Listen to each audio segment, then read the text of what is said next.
Welcome everybody, this is Steve Cady with the Nexus for Change webinar. I want to say thank you to our MOD, Master of Organization Development cohort at Bowling Green State University, where I'm a professor. Thank you all for joining me from the cohort. We are in two courses this summer, one on collaborative change and the other on strategic change. One focuses on the process of collaborations, designing blended events, and developing events for 1 to 3 hours and 1 to 3 days. Types of events like strategic planning summits or retreats or experiences for an organization, and the focus is on how do you engage leadership teams and the entire organization and engage as many people as possible in the system and creating its future together.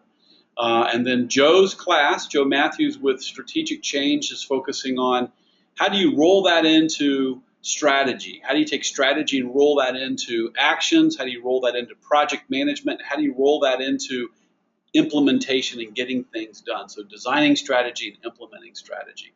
And so we've got the collaborative process, we've got the technical process, we blend those two, and our cohort is here.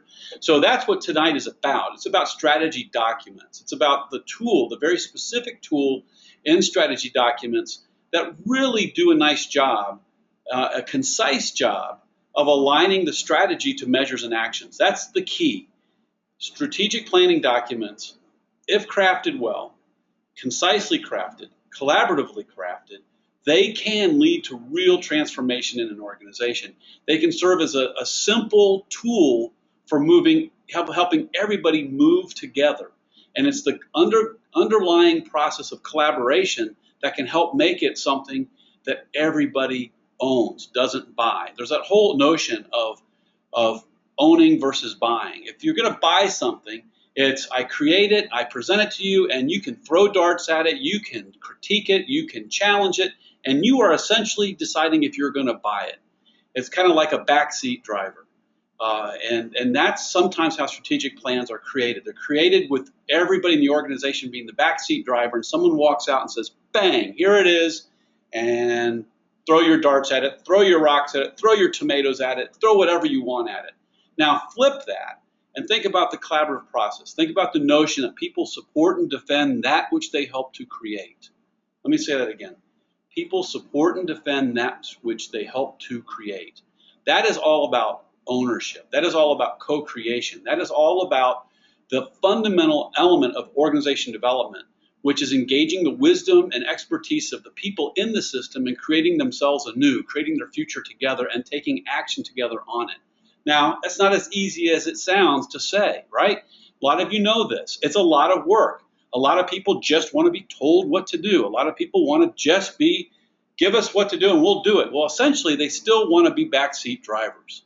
And what is a backseat driver? It's someone that says, tell us, and then we can critique it, and then it's your responsibility to be right, and if it's not right, it's not my responsibility. You're driving this ship, not me. So the more hands you can get on the steering wheel, the more people you can get working together, rowing the boat together, so to speak, and all doing it together, you move from that steering wheel to the rowing, you move from a one person to a collective action, and that is what a concise tool for aligning measures and actions can do when strategic documents are created in a collaborative fashion. So, with that, let's talk about what it is. We're going to focus specifically on the tool tonight. We're going to focus on strategy, that document, and I'm going to take you through what is a strategy document. I'm going to show you the evidence behind a concise framework for the tool. I'm going to take you through examples of what each of the pieces of that document look like, and then I'm going to wrap up with just a touch, not a deep dive, into what does collaboration mean. We can do a whole nother webinar solely focused on how to design collaborative events and give examples of that. So, strategy is about value. There are a few premises I want to say before we begin. And the first thing is strategy is about value. When you look on this screen here, can you see what you do somewhere in there? You might say, well, not directly. Well, can you see it indirectly? Can you see you facilitating, guiding, leading, organizing, preparing people for? Can you see some action in your job, in your profession, in your path that you're on? Can you see yourself in here somewhere? Where can you see yourself? And here's the thing, it's about you, it's about the group, it's about the larger unit in the organization as a whole. I find that most breakdowns in organizations, not breakdowns, but when you break an organization structure down, you end up having pretty much kind of 4 levels. You have the organization level, then you have the larger unit level, then you have the group level, and then you have the individual level. And when you look at that, you can see in here organizations that are adding value, units within that organization that are adding value, like marketing, supply chain, and so forth. Then within that, you can see subgroups like sales. And then you can see the individual. And so in here, you can see 4 levels. You can see all levels have to add value. And adding value is the key. How are you adding value to your team? How is your team adding value to the larger unit? How is the larger unit adding value to the organization? And ultimately, how is the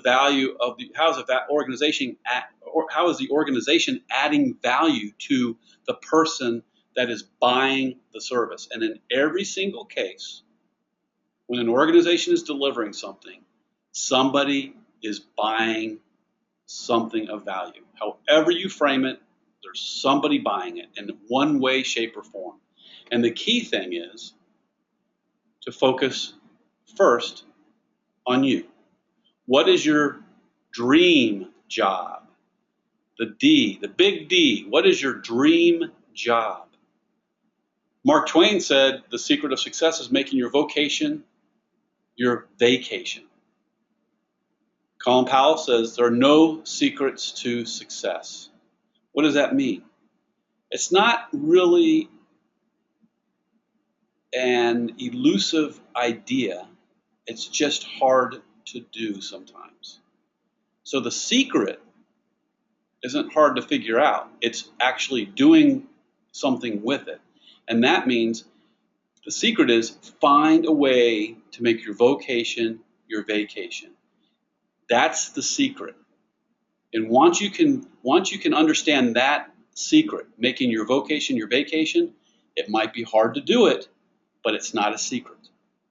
And the key thing is, are you willing to work and do the long haul work to make it happen? I remember when I was sitting there one day speaking with my grandfather, and I was working in an airline. I was 22, 23, and I had the opportunity of a lifetime. I didn't know it at the time. I just did it, to be the president and start and run a cargo airline to Central America. I had to learn the language, learn the laws, learn the cultures, learn and set everything up and work with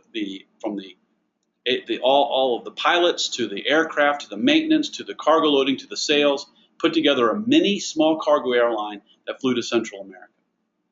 And in doing all of that, I'm sitting there one day talking to my grandfather, who was the founder of the company.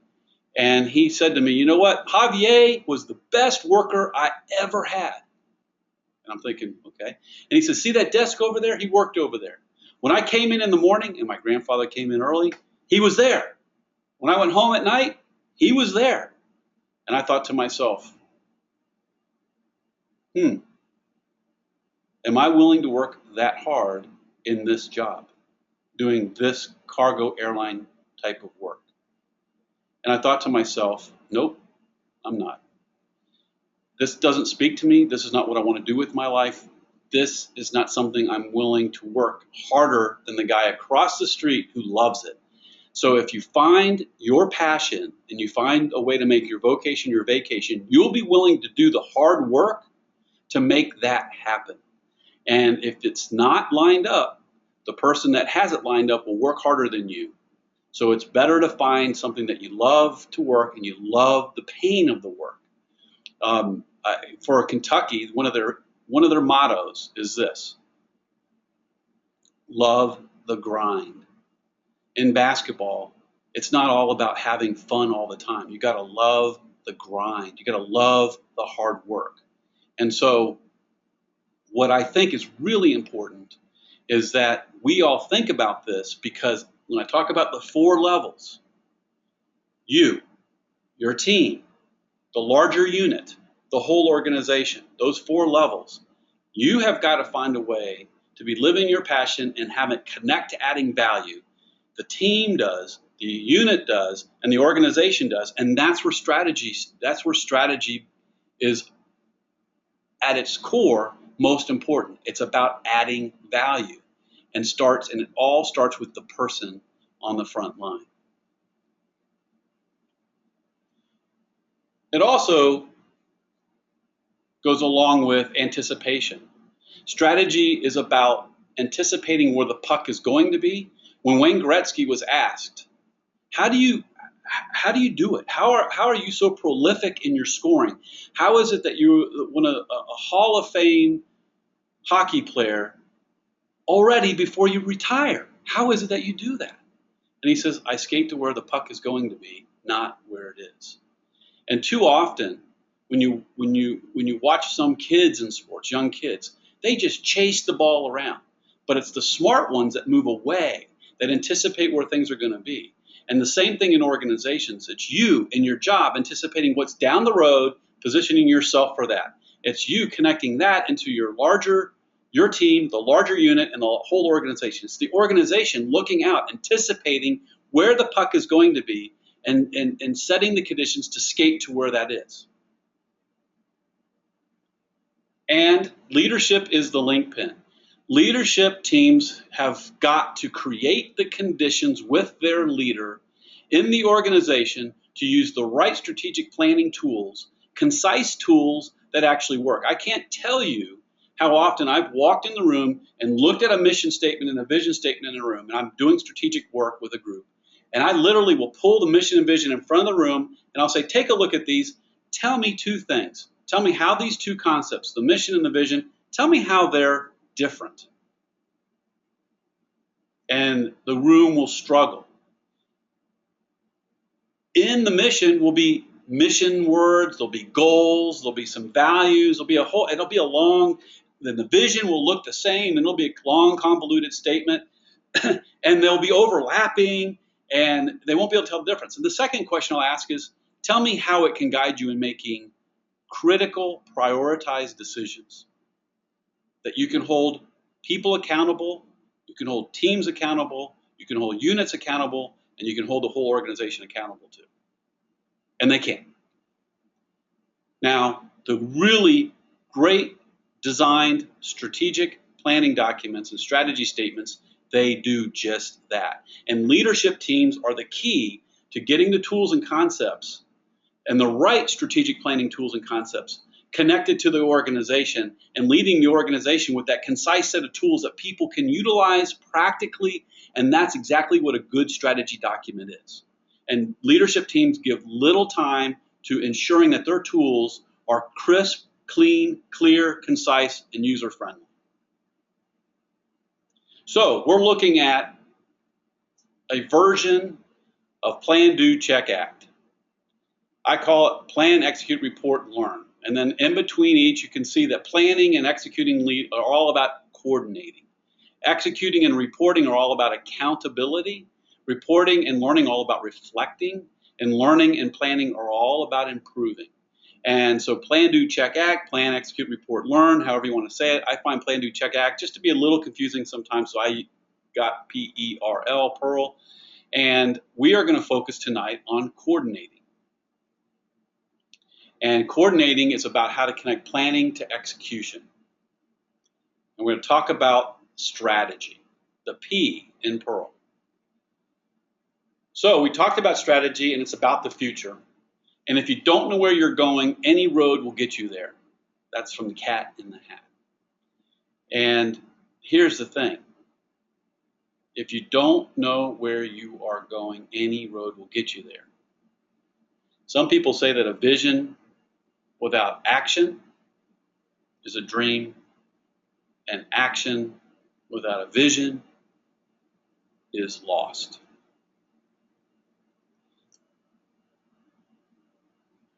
So why do I proposed that strategies of value statement. What I have found is that when you really break down all these strategy documents, you look at the really great ones out there, and you look underneath them, you're going to find a guy named Ro Keach who studied human values. And if you take a look at Ro Keach's work and you look at strategy, you're going to find organizations out there actually taking his human level values framework on human values, and you'll see that they've gained them up and are actually using them at organization levels to create strategy. So I find it to be a really interesting, very rigorous, theoretically research-based framework to support the concept that strategy really is about values. And there are different types of values, is what Ro Keach says. There are two main types that he talks about. There is this notion of end states. That is something that you arrive at. You don't do it, you arrive at it. So I want to be healthy. I don't do healthy, I become healthy. I arrive at health. I can do eating nutritionally. I can do exercise. I can do modes of content that get me to those end states. So one important piece to think about in strategy documents, and in strategy, there are two parts. There is this notion of the end state, and there's this notion of the action to get there, or the modes of conduct to get there. And you got all these different documents, and here's what I found. I don't know if you all have found this. I have found that a variety of documents can tend to be, when I look at them all, they can tend to be confusing and sometimes complicated and sometimes really crisp and clear and concise. And there's all kinds of ways, and everybody talks about strategy documents, statements, and they call them different things and all kinds of stuff. So I got really kind of frustrated. And so I went out and with a graduate student went out and we looked at strategy documents. And we analyzed a whole bunch of them. We basically took and looked at 489 organizational statements from 300 different organizations and did some content analysis to try to break it down and try to figure out. First, I just wanted to know, what do people call the elements of a strategy document? If a strategy document is really a value statement, and the value statement has more than one kind of value. There are these end state values, there are these mode of conduct values. The end state values are terminal values, these terminal elements of values, and then there's these instrumental or modes of content, modes of conduct values. And I started thinking there's more to it than just those two. What really is out there? And one question that we looked at is, what do people call? What are the labels they use? Because I wanted to get a concise set of labels. And so we found that a lot of people use mission to call the whole thing a mission, or vision, or values, or principles, or strategies, or purpose, or goals, or philosophy, and I'll see a variety of stuff. So you see a lot of stuff, and I use this to kind of inform what do we call it? And I came up with these 5 elements to a strategy document that are really key to setting the stage for moving to action. And at the center is the objectives. That's the key link to moving to action. So what I'm going to walk you through here is I'm going to walk you through what these things are, what the mission, the vision, the goals, and principles are. One of the things I want to share with you, and I want to pause here and just say out there, I'm looking at the chat room as we're going, and I'm looking at the chat room in GoToWebinar control panel. If you have reactions or thoughts right now,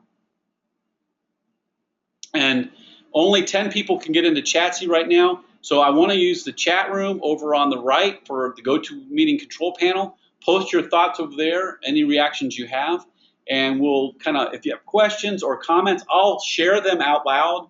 So I'm watching both, and I'll say, oh, so-and-so said this over here in the chat room, or so-and-so said this over in the GoToWebinar chat room, and so forth. So feel free to share some of your thoughts in either place, and I'm watching both, or a question you have. So right now I'm kind of curious. What has struck you as helpful, surprising, or made you more curious?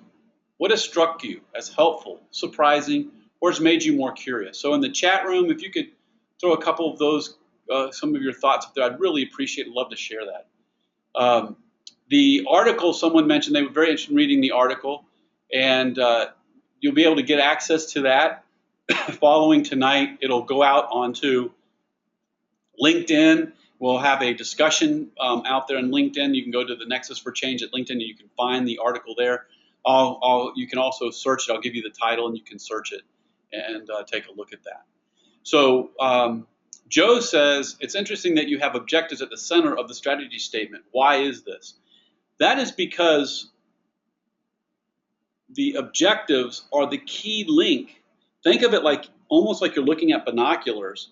You're looking through the telescope at getting it done.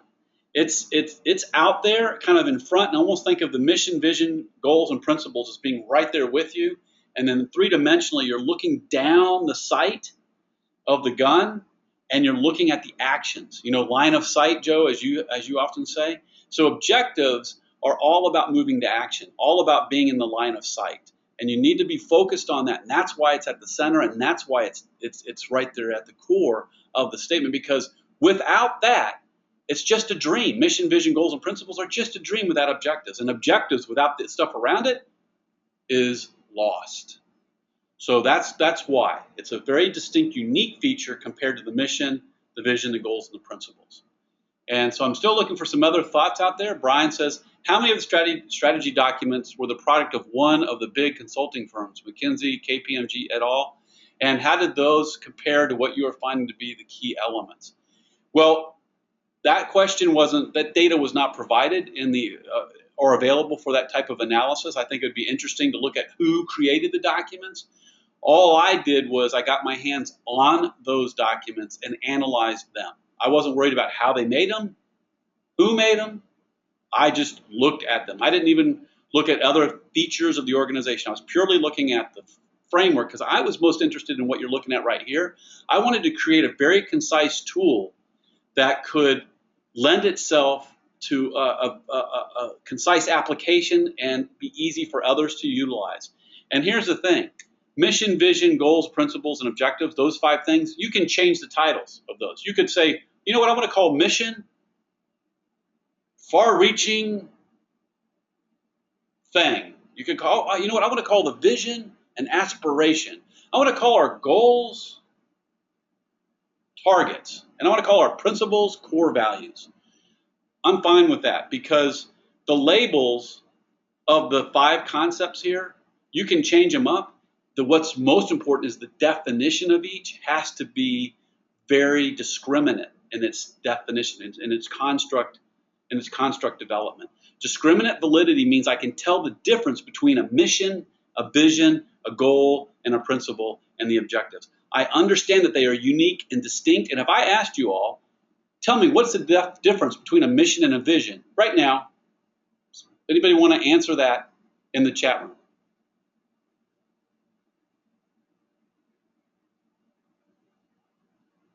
Anybody want to take a stab? In your mind, what's the difference between mission and a vision?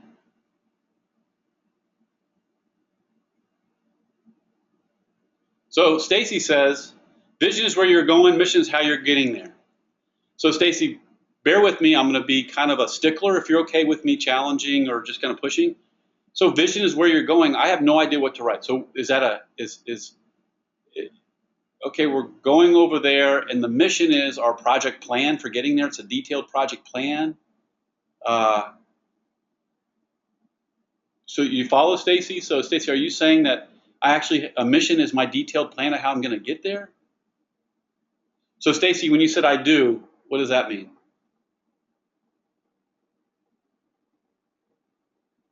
So looking at chat, so Aaron said vision is a preferred future. Vicky says vision is aspirational. Joe says it's okay. Stacy says I get what you're saying. Vision is preferred future.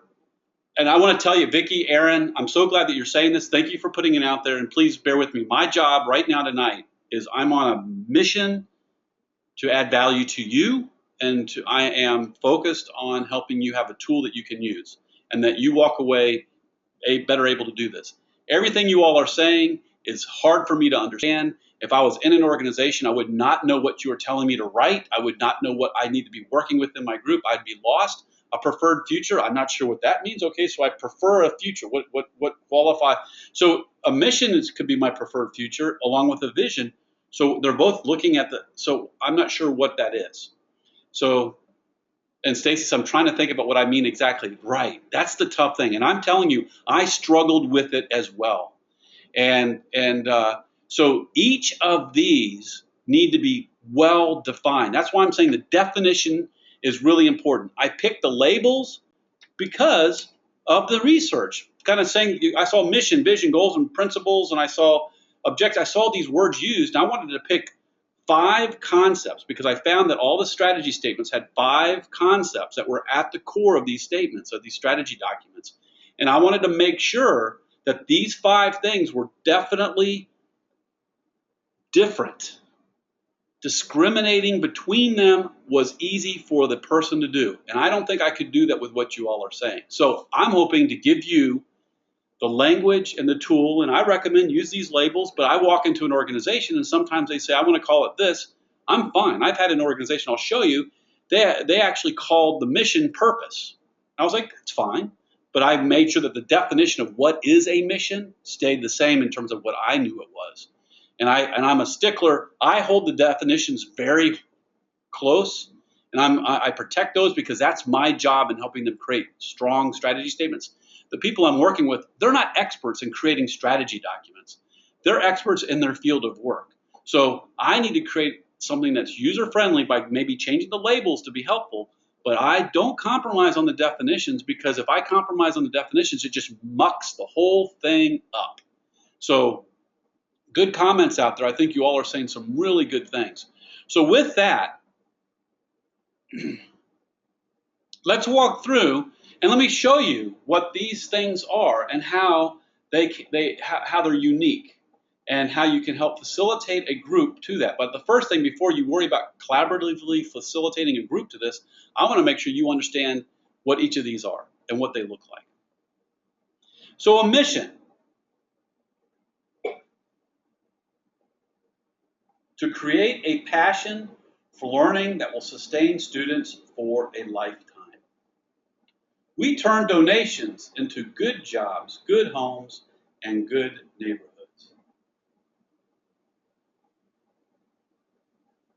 Think about it. 2 parts to this. If you're familiar with competitive advantage in the VRIO framework, and you want to look it up if you're not familiar with it, VRIO helps to really kind of bring around at the core, what is a mission statement about? I propose that a mission statement is about competitive advantage. And competitive advantage is, what do you do that adds value, that is unique, that what you do is unique? What do you do that is unique, done well, and adds value? Okay? VRIO. Okay? Valuable, rare, inimitable, and organizationally done well. And so Joe says it invokes passion, something people can get excited about. And Joe, you know what? I think you are right. Here's 2 parts to creating a strategy. First, I can create a technical strategy that meets that definition. I think that's the most important thing right out of the gates, because people create these mission statements, but they're so convoluted, and they're putting goals, and they're putting principles, and they're putting objectives into it. It becomes this long statement, and they don't understand the art of crafting a clean, clear, and concise mission statement. That's number 1. The other pillar is that it inspires, that it connects people at the individual, at the team, at the unit, at the whole organization level. It connects their head and heart around something that matters to them. And here's the thing. It has these parts to it that lead to adding value, because the V is what adds value. How are people's lives different? Second, what is rare? Third, what is unique, inimitable? What is hard? What is not rare is unique, and inimitable is hard to imitate. Now here's the thing. Something can be rare, but the minute people see it, they can imitate it. So can it be imitated? And if it's inimitable, that means it can't be imitated easily. So not only is it unique, but it can't be easily imitated. And so you got both of those things. So you can have something where you're adding value, but it's not rare. Everybody's doing it, and it's easy to imitate. And you can be doing it really well. And maybe doing it well is the one thing that makes you really different, how you go about doing it. So gas stations, valuable, rare, inimitable, they all do about the same thing. What differentiates one gas station from the next? You might say price.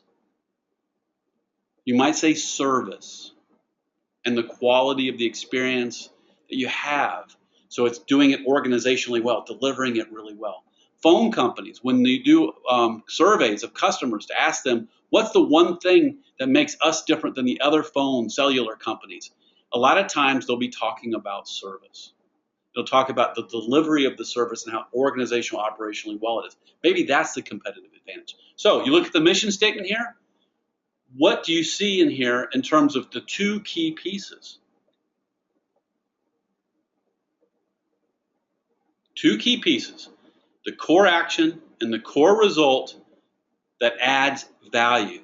And what's the core action you do that is rare and hard to imitate? So if you think about something that's of value, that's the result. The V gets at the terminal value. Rare, inimitable, and organizationally done well, that's about the core action. So mission statements, you can write it down. They have a core action and a core result. And these two pieces are in this one sentence statement. Can you see it in there? Can anybody tell me when they look at to create a passion for learning that will stay in students for a lifetime, what's the core action that is rare, inimitable, and done well, organizationally well, and what's the part that is of value?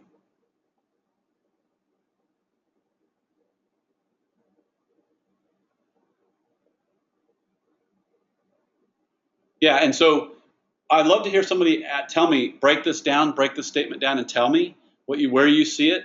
Look at we turn donations into good jobs, good homes, and good neighborhoods. Could somebody out there tell me that there?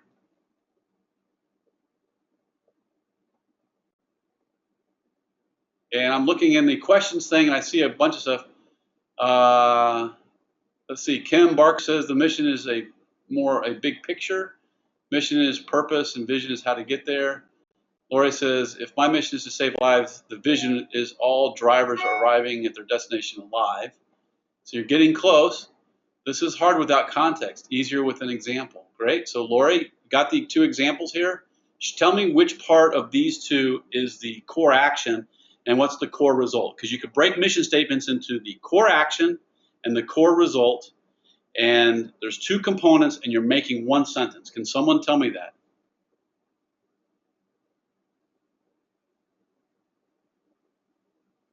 Right? So Aaron says, action is turn donations into. So they are, if you think about it, what they're saying is what they do that is rare, inimitable, and organizationally well is they're able to turn donations into. And what does that say when people out that are working in this field of where donations are a big part of the organization? It's how much of our money goes to the people we're serving and how well do we run ourselves to make sure that the money you give us actually helps the people that we're trying to serve. So they turn donations into, they do it very well. They do it, it's rare what they do, and it's inimitable. It's hard to imitate how they go about doing that. That's why you should give them some money so that they can then, the core result is good jobs, homes, and neighborhoods. They're making a difference in changing lives. Our business is changing lives. So we turn donations into good jobs, good homes, and good organizations, and change lives. So that's excellent, an excellent observation. How about to create a passion for learning that will sustain students for a lifetime? What's the core action and what's the core result?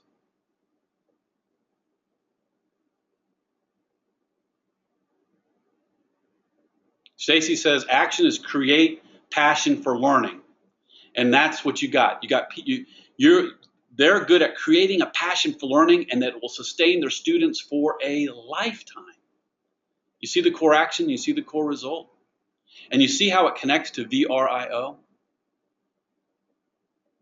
How the value is in that sustaining students for a lifetime. That's the value. We are making a difference. And that goes back to you individually, in your team, in a unit, and in the whole organization. That's your value piece, proposition. And then can you create passion for learning that is rare, inimitable, and organizationally excellent? So that's really well said and a good observation there. So that's the mission statement. And right, and that's the V. Joe says it defines how those you serve are better off, and that's the V in the VRIO framework. That's identifying the value. So it's the action and the core result, and the core result is how people are better off from what you do. They have good jobs, good homes, good neighborhoods, and their lives are changed.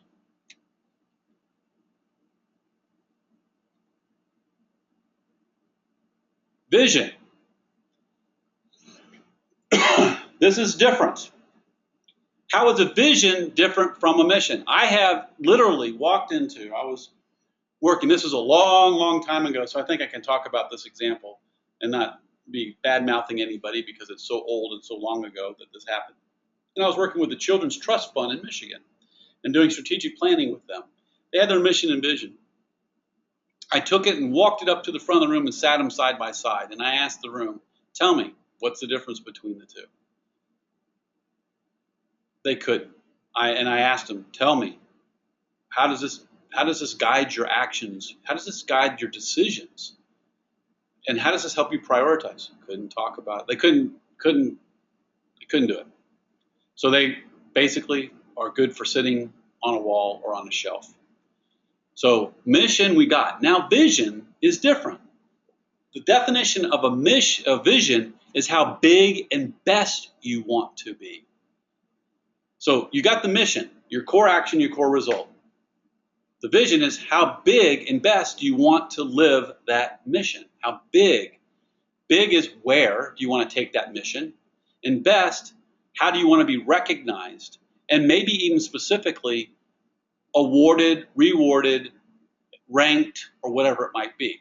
So, BGSU women's basketball team.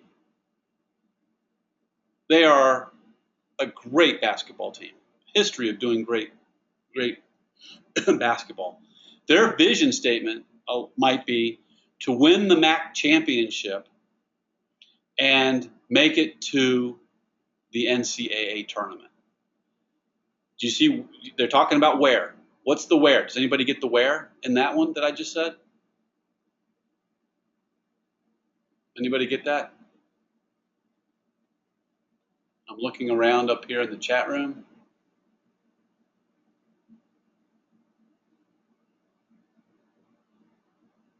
Yep. And Kimberly I'm looking, Kimberly, at your comments there. Core action and core result and mission. Great. Good stuff. Good stuff. Good stuff. So, Curie. So, the NCAA tournament and winning the MAC is the big and best all in one. So, NCAA tournament is the where, how big, and MAC. So MAC and NCAA tournament, that's the where. That's how big they're thinking. They're thinking MAC and they're thinking NCAA. Second thing is how best do they want to be in each of the tournaments?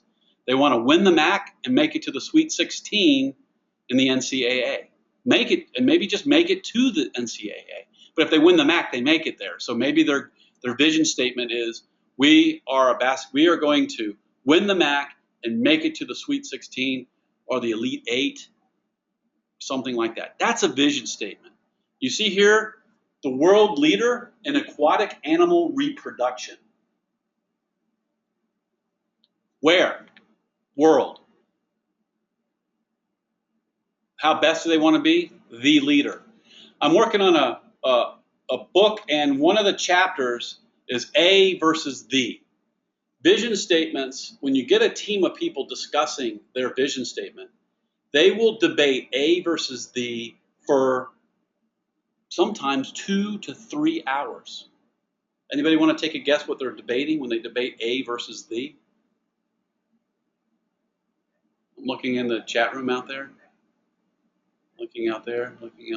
Anybody want to, looking in both the GoToWebinar and the control panel, anybody want to take a stab at what are they debating when they're debating A versus the? You're watching a group of leaders debating A versus the. You're watching a core strategy team building the draft framework of the strategy, debating their vision statement, A versus the. You're watching a large group in the room. I've had this happen, 300 people looking at the vision statement, debating A versus the as a whole room of 300 people. What are they really debating? One of many or the one? One of many, A, unique, standout, the only, best. A is one of a number. Are we trying to be the very best? Now, why would somebody be concerned about A versus the? What do you think is out there? Because you're right on with that. It's the, at BG, a group sat and debated. I was facilitating BG's vision statement with a group of people. Are we the premier learning institution or a premier learning institution? That was debated probably for 2 hours, and we had to stop and come back at another meeting and debate that some more. They had to. And so tell me, what do you think? One, Aaron says, can we actually do it? Can we actually do that? Can we be the best?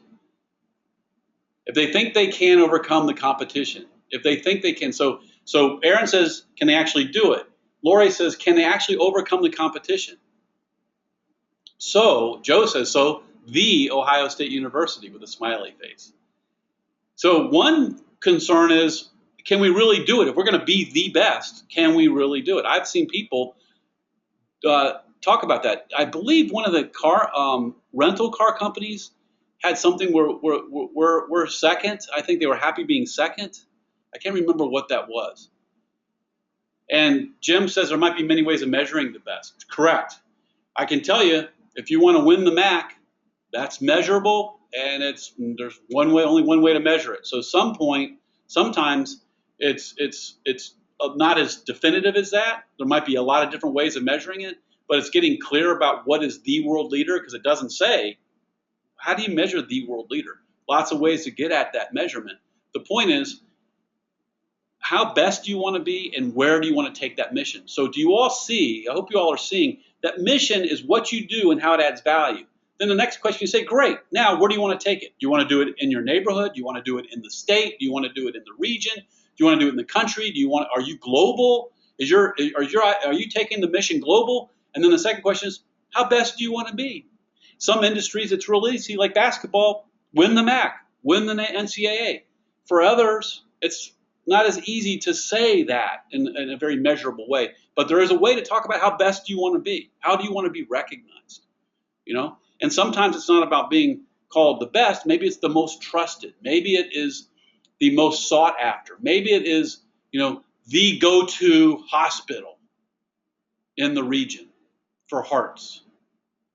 If you have a heart issue, we're the one you come to in the region. We're the number one choice. That kind of thing. That's a vision statement. We are the number one choice in the region. Something like that. Or in the world. Cleveland Clinic versus St. Luke's. I'm looking over here to see if anybody has anything else.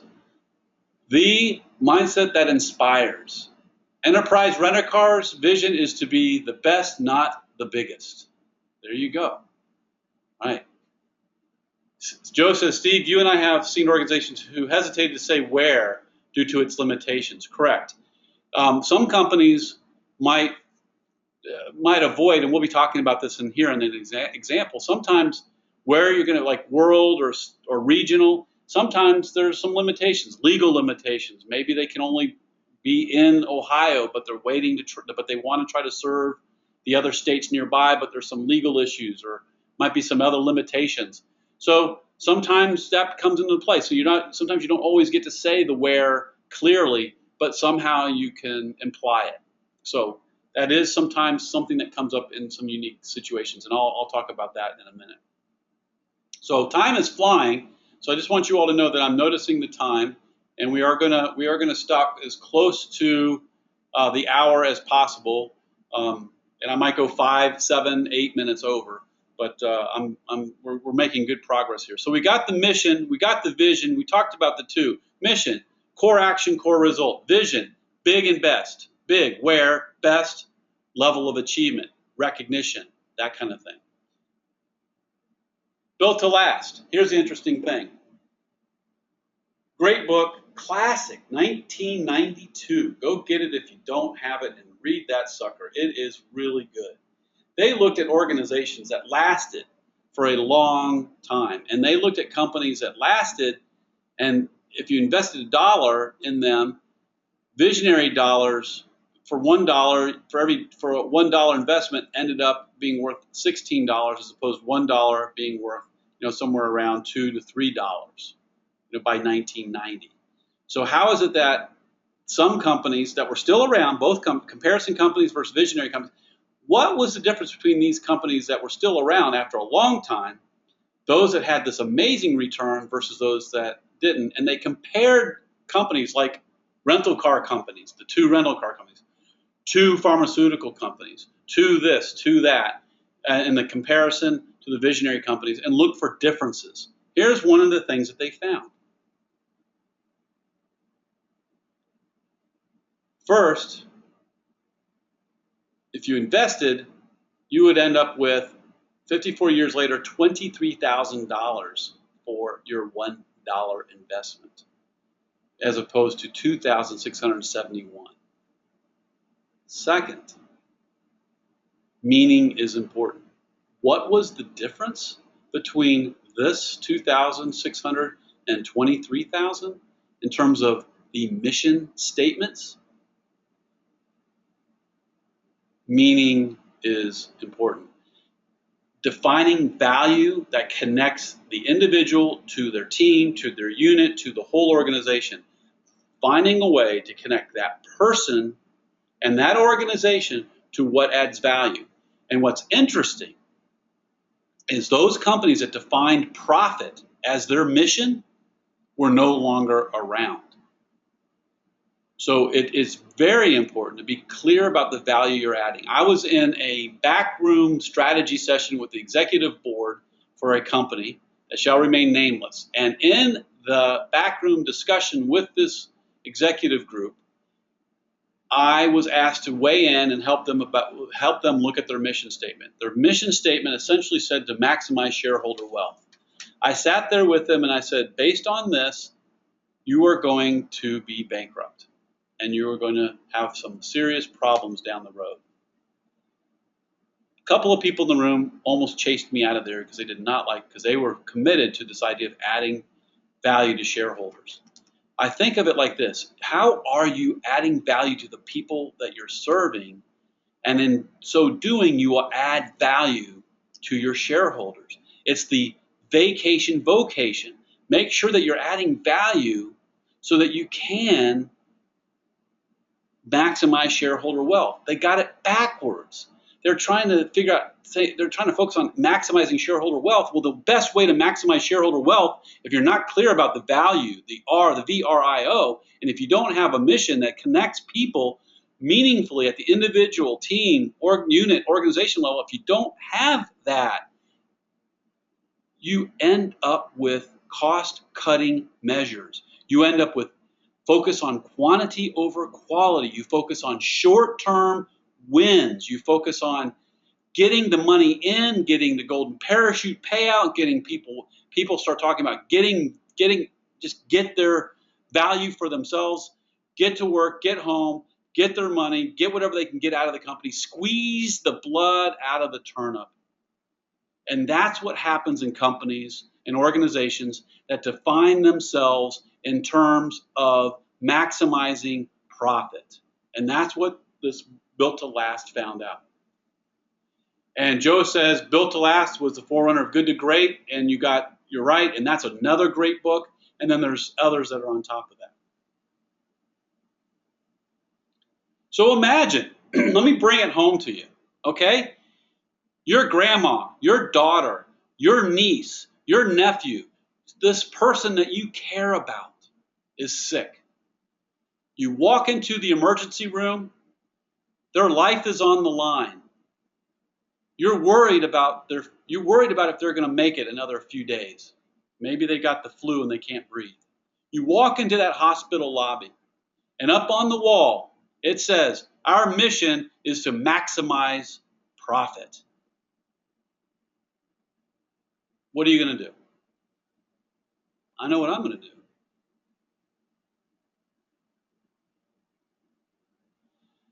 Ann Grady serves people with disabilities, severe disabilities. I had the pleasure, and I worked with Joe on this, of working with Ann Grady to help them craft their strategy in a collaborative fashion, that is engaging all their employees together. Someone said something really important in the process of all the conversations and the dialogue. They said, there are people that are in our home that are in a chair, they can't talk, they can't move, and they're sitting there. And across the room is the caregiver for that unit. And there might be 5 or 6 people in the room.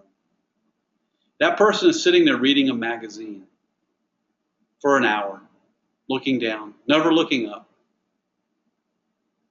That person sitting across the room sometimes and oftentimes doesn't have family that visits, is there 24 hours a day, awake, 8, 10, 12 hours a day, sitting there, looks across the room at the person. You know who their family is?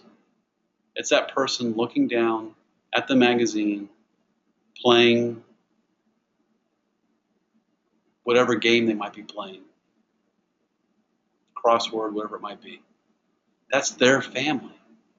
Imagine you sitting there in the chair, looking across the room at someone, and you consider that's the only family you got, and they're looking down, not looking up at you for an hour or 2. And when it's time to look up, they come over and they give you some water, feed you a little bit. They don't even know if you're thirsty or not. They haven't learned to know you well enough, maybe, to know your look, to know what you need. They give you a little bit to eat, give you a little bit to drink, go back, because they're supposed to do it every 2 hours. Look down, never looking back up. For that person across the room, you, if you're sitting in that chair looking in your crossword puzzle, you are their only family. If you're sitting over there in that chair looking across the room, you're looking across thinking, you are my only family. That is what mission and vision is all about. That is what mission is all about. When you get it in your heart and in your head, and when you can help the people in the organization understand that, the statement itself is a representative flag. It's a banner for what really matters. And it's in the co-creation of that, where people make meaning together, that the words themselves are just words. But when they make it together and they're clear about how it's adding value, making people's lives different, and they're connected and get it, that's when the real value happens. And you can see here Ann Grady's mission and vision. And you can see how they talked about the premier healthcare and social provider for developmental disabilities. And for them, they couldn't say Michigan because of Medicare, so they didn't want to say Ohio, because if they said Ohio, they could only say Ohio, but they had people coming down, so they didn't want to say Ohio only. And if they tried to say Ohio and Michigan, they couldn't because they were because of Medicare rules. So they couldn't say where, but they knew what they meant. Anybody that they could get to or could get to them.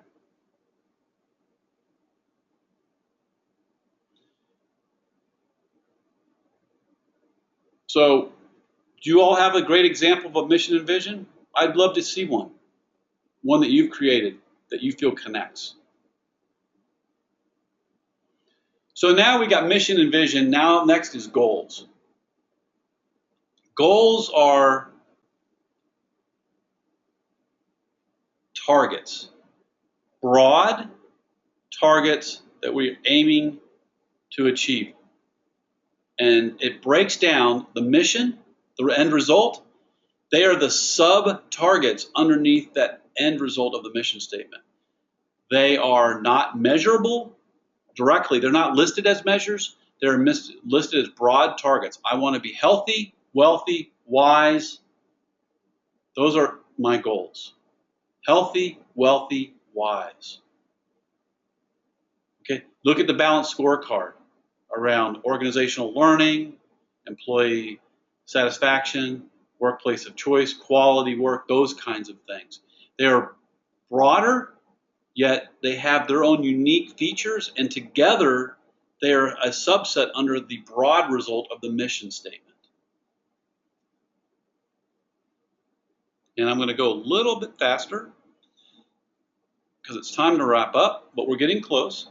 So Grady services, quality service and programs, preferred choice, superior work environment, financial stability, a unified organization. Those are their broad goals. You can see they're not listed as measures. They're listed as target areas that you can put the objectives. That's when we get to objectives. Objectives are the measurable aspects of the goals. What are some good goals? Unusual goals, goals that are more measurement oriented. Principles. Now this is getting at how we treat each other. So the definition of a principle versus a goal is an end result, okay, that is a subset of a mission's end result, okay? So goals are target end result or end states. You can even say that goals are end states.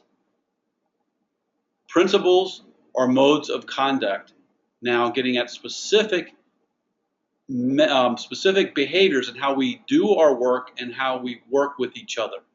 So you can see a mission statement is at a higher level of abstraction. It's the core action and the core result. Goals and principles are subsets of the core action and the core result. Principles are the subset of the core action, and goals are the subset of the result in the mission statement. And so principles then are the way we treat each other and treat our work. And that picture there of a two-faced person is we don't want to be two-faced. Principles are all about integrity. It's all about how we act and being consistent in our behaviors in the way we treat each other and treat our work and treat the people we work with. It's all about the action. So in Grady, it's open communication, continuous improvement, ethical, putting people first, focused on their job, and community-based environment focus. So these are the key actions that they believe are important to achieving the goals, and those two principles and goals are important to achieving the mission and vision of the organization. Got any examples of a great principle? Sure. Objectives. Be smart. Now you've heard about SMART goals. I say apply them to objectives. And there are two types of objectives. There are finite and infinite objectives. And there are two ways of thinking about them, measures and tasks. So you can take and think of them like measures and tasks. So there are measures that are finite, that you measure them once and you're done, okay? It's a measure that you want to get one time, in and out, you achieve it, you're done. Or infinite measures, which are things you track over time, measures you track every month, every quarter, every year, and you're tracking these measures, such as revenue and such as number of customers to turnover rates or things like that. You track those over time. So those are finite versus infinite measures. A finite measure might be, in one case, to achieve a particular level of eradication. And so you want to eradicate something. And so that's a finite, and once it's done, it's done. So now you move up to tasks. There are finite tasks and infinite tasks. Finite tasks are one-time projects that you can check off your list that you want to do. These typically are the projects for the coming year to 5 years that you want to work on, and you can check them off if they happen. They're very specific, measurable, action-oriented, realistic, and time-bound. That's where SMART comes in. Now, infinite tasks, they become programs that become established and then become institutionalized over time. So that's sometimes a project can become an institutionalized program and become its own entity, or even a department or a unit or something along those lines. So you can have finite and infinite, but the bottom line is they are measures and tasks can be finite or infinite. And a lot of times tasks are finite and measures are infinite. So if you kind of are doing it, you'll find yourself having measures that are infinite, measured over time, and tasks that have a certain time period that are SMART. You'll find you do both of those. Rarely do tasks don't always turn into infinite, and measures don't tend to become finite. So it if you kind of making notes there, just make a note that tasks tend to be finite, where measures tend to be infinite. But you can have examples of the other in each category. And does finite equal project? There can be projects that are finite, yes. So yes, Joe, a finite task is a project. An infinite task I think of as more of like programs that become institutionalized and established and don't go away. In government, they talk a lot about how they do these tasks that are finite, but then they never let them go away, and they stay forever, and they criticize government for having a lot of waste for doing that. So it's really important that finite tasks are projects that they have an end and that they do end, and that you be explicit if they're going to move to something that's established. So infinite is process? I think yes. I think you can think about it like that as well. Yep. So Joe says an infinite task is a process, whereas a finite task is a project. I think that's a really good distinction, Joe, as well. Because once a task becomes infinite, it becomes a process that the organization continues to implement over time, repetitively or cyclically. So that's a very good way of distinguishing between the two. So we're doing pretty good. We're almost wrapping up. So thanks everybody. And one way to kind of align objectives to goals is to put your objectives down, put your goals across the top, and then ask yourself which of these goals are our objectives directly addressing. And if it's indirect, you could make a note of indirect versus direct, but you can do a real good test of saying which of these, how are these objectives lining up directly with goals. And if you have a goal that has no objectives, well, then you need to do one of two things: add an objective or get rid of the goal. If you have an objective that is not attached to any goal, well, you got one of two things to do: add a goal or get rid of the objective. And you can kind of look at your coverage. And you shouldn't have complete coverage. You might have an objective that really touches on a lot of goals. That's a very powerful objective. And again, objectives can be tasks or measures, right? So you might have a list of measures and a list of tasks that you're going to be completing over the coming year. And so, or coming year to 3 years. So you can split it up and say, hey, how well are we measuring these goals, and how well are we having tasks that are lining up to these goals? And you could split the objectives into tasks and measures and see how well they're lining up. And you can see if some objectives, i.e. tasks or measures, some might touch on more than one goal and be really prolific, and some might be really specific to a goal. And some goals may only have one task associated with it, and some goals may have a lot of tasks associated with it. And you can make your own judgment call as why does something have a lot of measures and tasks, and why does a measure have a touch or a task touch on a lot of goals? There might be reasons for that. Joe says objectives should align with mission and vision as well.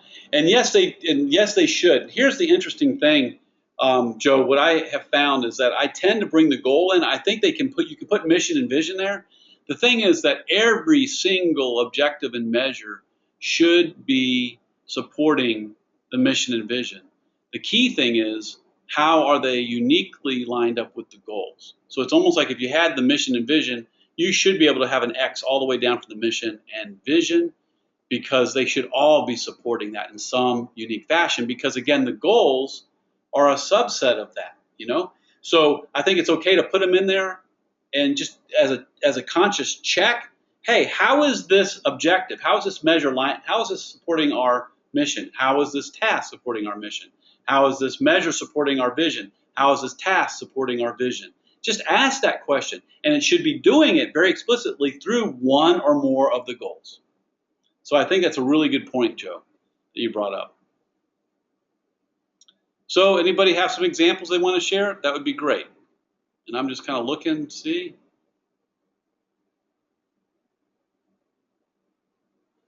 So Rhonda says, so a program designed to change culture would be infinite. It could be.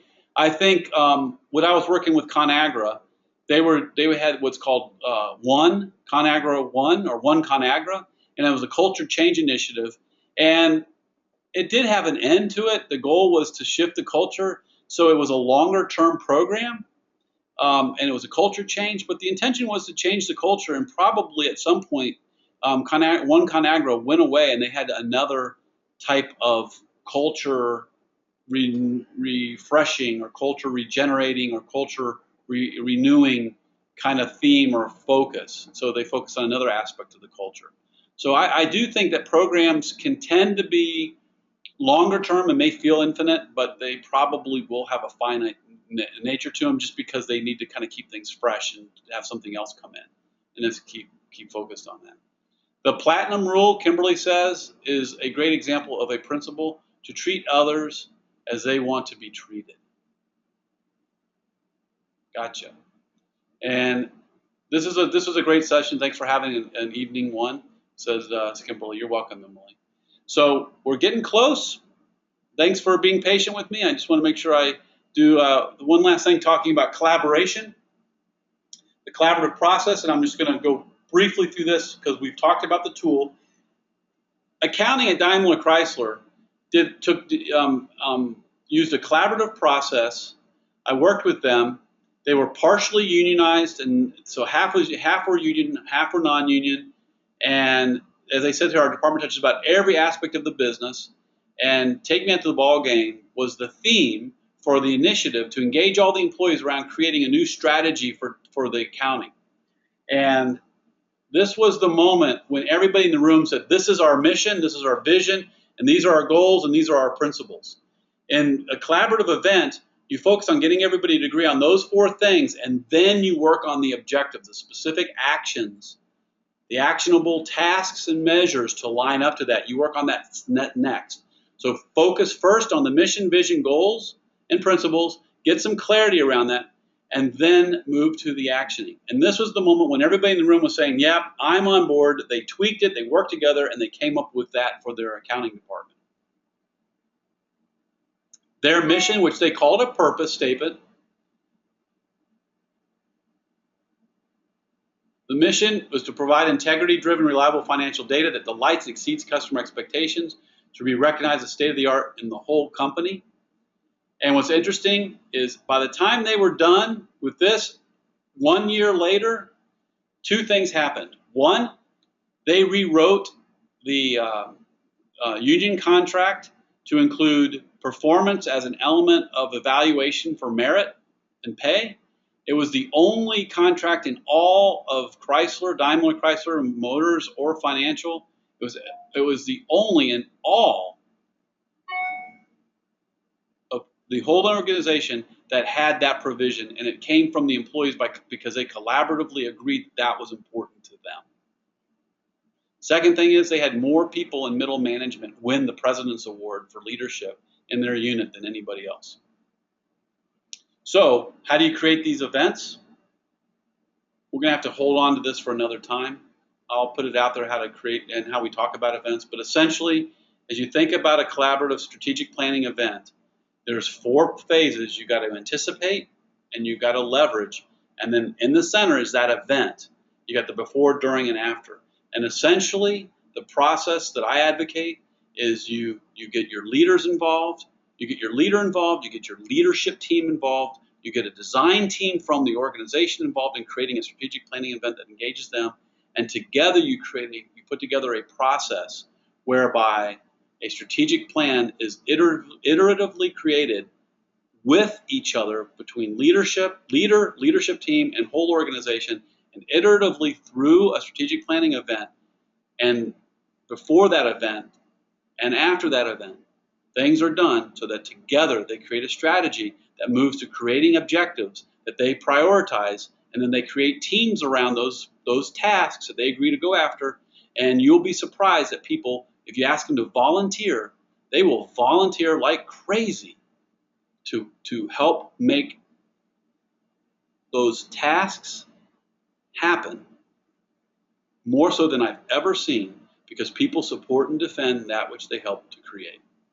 So with that, we're done. Thank you. Thanks everybody for being here. If you have any takeaways, please share them. So I'd love to hear in the chat rooms what's one of your takeaways from tonight that you found helpful to you. And we will be done. And what we'll do is let's come down here. Let's come down to this here. We will have a little bumper sticker checkout. So I'm asking you all to just give me a little bumper sticker checkout for the night. And I'd love to hear what your takeaways are, if you have any. And second, there'll be something on a debrief on LinkedIn. You can go to Nexus for Change on LinkedIn. Check it out, sign up, go to the nexusforchange.org and sign up to be on our mailing list. By being here on the webinar, you get on the mailing list. But also you can go there and get on the discussion group, and we'll have some more discussion after this if anybody has any questions or comments or wants to get access to the slides or the articles that I referenced or those kinds of things. Aaron says, I like the core action, core result, understanding of a mission. Great review, says Lori. Takeaway, the flow of how to plan developing a strategy document and components. Great. Great, Rhonda. Anybody else have anything else before we wrap up and say goodnight? Stacy says, matrix of goals and objectives alignment. Cool. Anybody have anything else they want to share? Joe, any final comments? Joe says, John R. Bell, author, has some interesting writings on cultural change. I think I got all Joe's other comments there. Thanks, Steve, for leading us through the process. You're welcome, Joe. Just checking to see. Love the grid to check goals, match to objectives. Great. And I think we're done. So everybody, my takeaway is tonight for me, it's Joe and me interacting, which I love working with Joe. I love making clarity around how infinite and finite tasks become projects versus process. I love that. Jim says, I like the mission as a competitive advantage. Awesome. So again, everybody, have a great night. Thank you so much, and I'll be talking with you soon. Bye for now.